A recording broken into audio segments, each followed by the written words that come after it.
Business of Drag and Me with your host, the wonderful Braden. We'll talk about taxes, we'll talk about business, we'll talk about life. Spill the tea. See you there. Ow, whoa.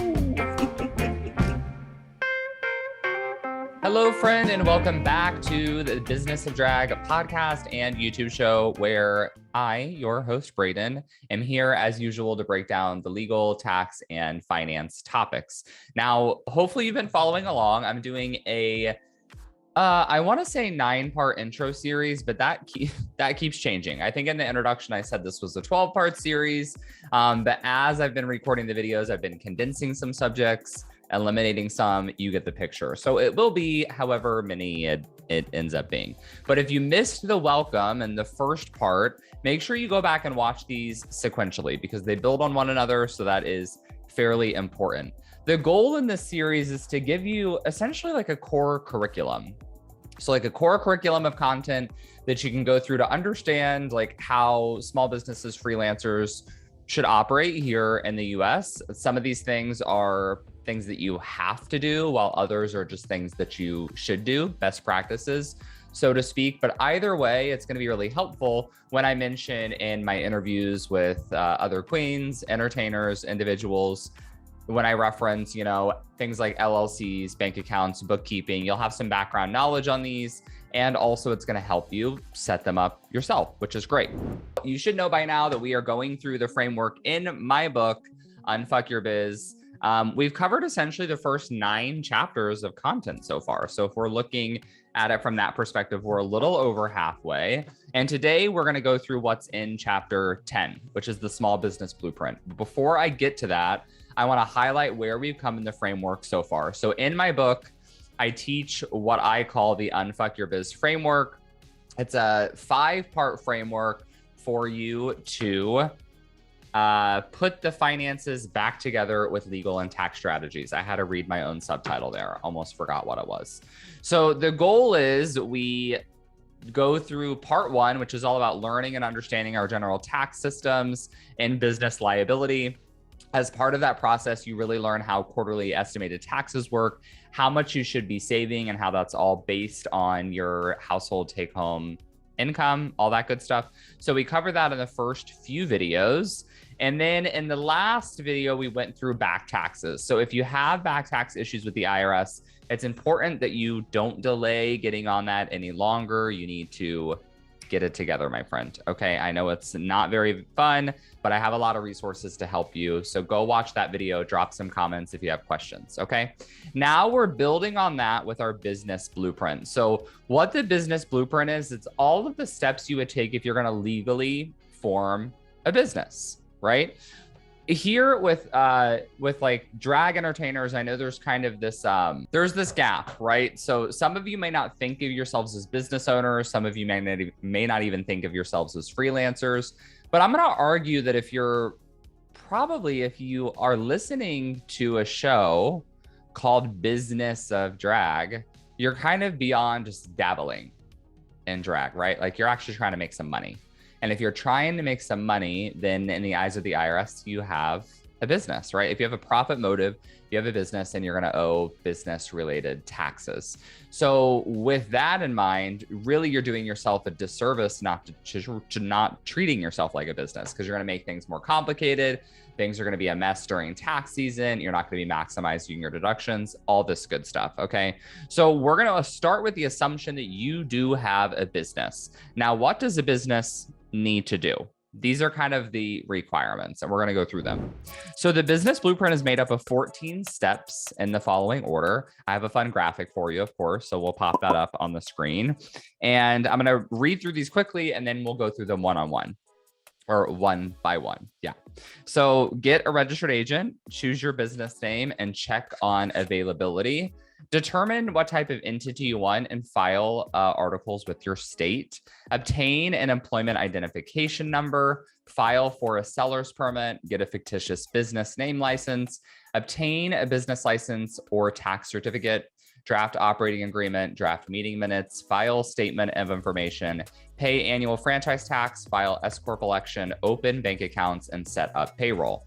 Now, that's a lot of steps, but don't worry, because all of these may not apply to you. In fact, I would say at least half of these, probably more, we're going to go through them one by one, are pertinent only to those of you who want to form LLCs. And we talked about what LLCs are, I believe, in our part 4 video. So go back and watch that to determine if you would want an LLC. Most of you are likely going to be sole proprietors until you're ready to form an S Corp, which maybe never in your career as a drag professional, or it may be right now. Maybe you're already making enough money and you need to do that, in which case you can follow these steps. All right. So step 1, this is for people who want to form an LLC. So get a registered agent. What is a registered agent? A registered agent is a person who's responsible for receiving service or process for you if you are ever sued.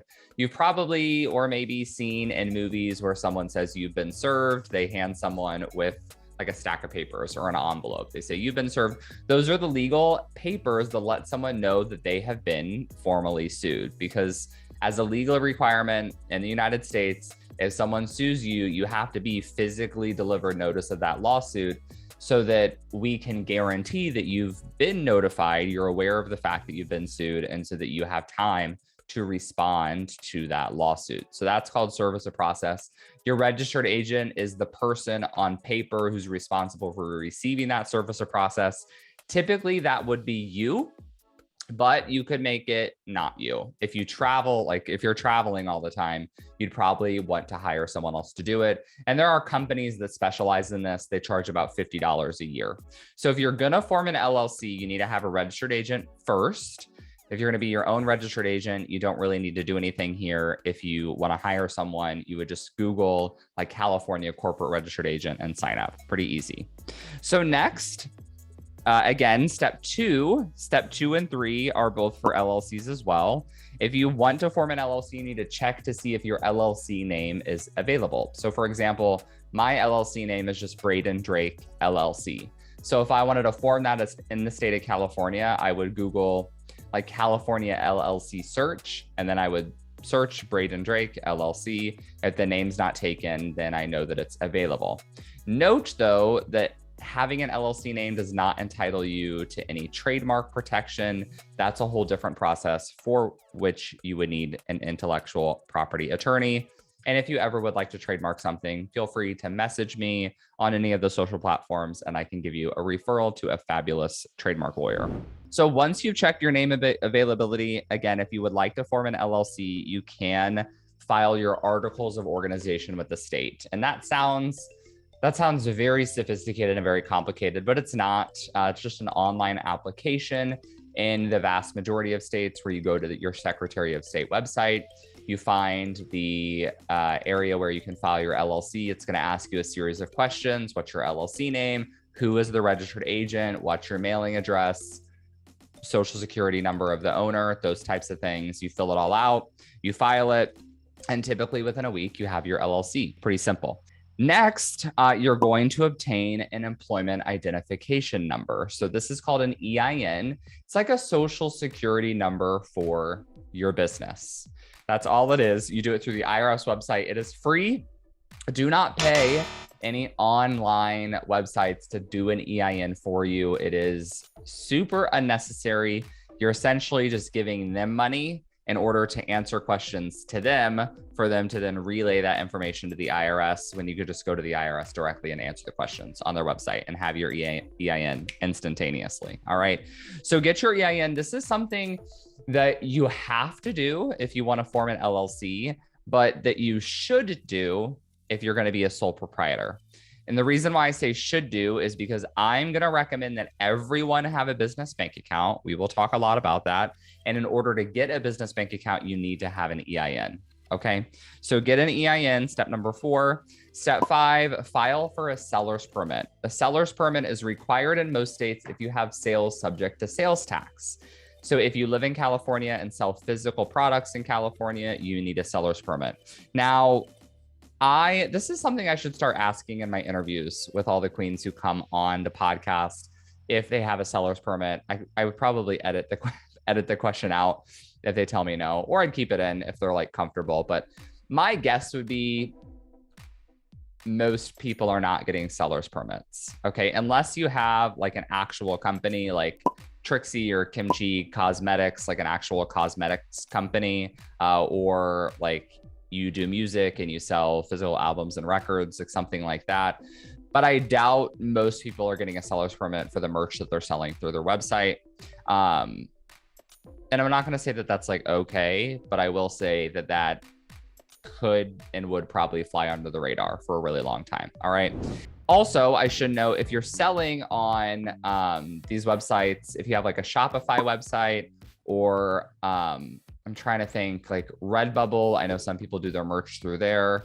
I don't know about like drag queen merch, how do some of these different websites work, but I know if you sell through like Shopify and Etsy, they usually have integrated tools to handle the sales tax for you. And if they're collecting it and paying it, you probably don't need to worry about it. But this is just something I want you to keep top of mind. If you're going to be selling a lot of merch in your home state, you may need to get a seller's permit.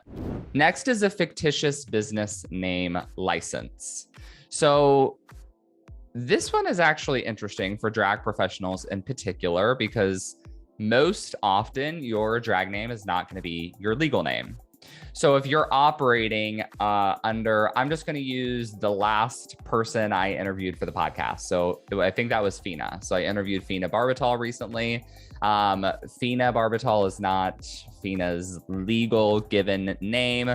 So if 𝗖𝗎 wanted to open a business bank account in order to deposit funds, then 𝗖𝗎 would likely need to get a fictitious business name license or a DBA with the county. And all that is a formal application that you fill out to say that this individual with this legal name owns this business entity's sole proprietor structure with this fictitious name.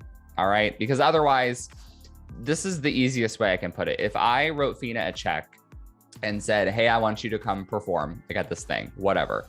And I wrote a check and made it out to 𝗖𝗎𝗓𝗏, and 𝗖𝗎 took it to the bank account, and then they asked for 𝗖𝗎's driver's license. That's not likely going to be the name that appears on the driver's license. So the fictitious business license is what shows that the person with this driver's license or ID owns this entity with this other name. So hopefully that helps. I go into a lot more detail about that in the book, so grab a copy if you want to learn more. So we have our fictitious business name license. Next is business license or tax certificate. Now, this is another one like the seller's permit where a lot of people probably need to have this, but most people probably don't. A business license or tax certificate is a local requirement, typically under your city. So here in the city of California, if you're operating a business, and they use a very broad general term for what operating a business means, even if you're operating out of your own home, if you have an intent to be making money as a service provider, freelancer, whatever, then you're required to get a business license. And that's like $50 or $60 a year. I know a lot of people who never get them. It's not an issue for them, but I also know people who haven't gotten them and they end up getting letters with penalties. How the city tracks those folks down, I'm not sure. What I'm not sure about is if the business license in particular is ever asked for of drag professionals. I doubt it, but to give a comparison here, I work with a lot of wedding professionals in my other business, and most venues, in order for a photographer to go take photographs at a venue for a client, that venue will often require for the photographer to show proof of insurance and their business license. So I doubt that's happening in this industry, but if yes, that's another reason why you might need it. Okay. The next requirements I'm going to skim over very briefly. Operating agreement and meeting minutes. These are internal document requirements for LLCs. If you're not doing an LLC, you won't need them. They're pretty templated docs that you have just to show that you're managing your company properly. A statement of information, some states call that an annual report, and then an annual franchise tax are additional requirements for LLCs as well. If you want to become an S corporation, go back to our video where I dived into what an S corp is to determine if that might be the right next step for you. Although remember, I did say if you want to actually form one, I would definitely hire someone. You can hire me, I can help you. But once you're ready for an S Corp, you will file your S Corp election after you do all of those above mentioned steps. And then finally, we have steps 13 and 14, which are, well, no, just step 13 is applicable to everyone, and that is to open your business bank account. All right, I think I've talked in previous videos about why business bank accounts are so helpful. Okay, I was gonna say I have a bookkeeping template, like I have it for free on my website. I could give that to you, but I would imagine that you're probably pretty savvy with spreadsheets yourself. Yeah, I'm all right. I've tried the apps. I mean, I've seen the ads for like this app for bookkeeping, but then like to connect them to my bank accounts and credit cards, it never works. It never is able to connect to all of my banks. So I'm like, well, if I'm gonna have to do some of it by hand, then I might as well do all of it by hand. I don't really trust the apps because in my mind, I can differentiate between what's a personal expense and what's a business expense, but the apps don't know that. Yeah.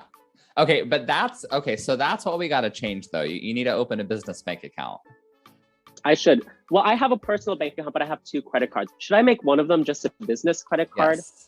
Yes. I should, huh? What you want to do, you want to open a business bank account, and then ideally, you want to get a business credit card linked to your business bank account, or in the meantime, you could just make one of them. But then that way, when you're looking at your bank statements and your credit card statements, everything on the statement is a business deduction. So that's a good idea. Yeah, it's more so just saying like classifying it in what category it goes in and not determining whether it's personal or business. Mm-hmm. Yeah, and that'll make your life a lot easier.